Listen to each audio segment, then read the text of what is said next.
If this happens to your car, it's time to replace your windshield wiper. Let's get to it. So for mine 2008 Porsche Cayman, I'll be using the Bosch twin spoiler windshield wiper, which I will link in the description below, and they can also be used on some Audis and 911 as well, so make sure to check them out in the description below. The easiest way to distinguish the two wipers is that the one with this metal cover on the top is for the driver and the other one is for the passenger.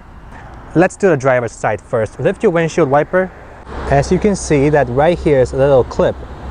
Push this clip to slide down the windshield wiper and get it out of there. Now take your new wiper and push in here so it gets out of your way, and then push it into the hook. See how it's in the hook right here? Now keep pushing until you hear a little bit of click. It's very little, and then you can push it down, pull it back on the windshield. So it starts to rain, but it's okay. Same deal, push down the clip and then slide it out from the hook. Installation is pretty easy too. Make sure the rubber is pointing away from the car.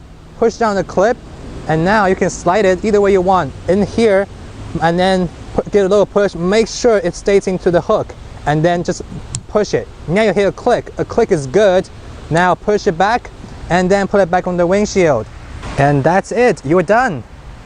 No more squeaking noise, and it does the job much better.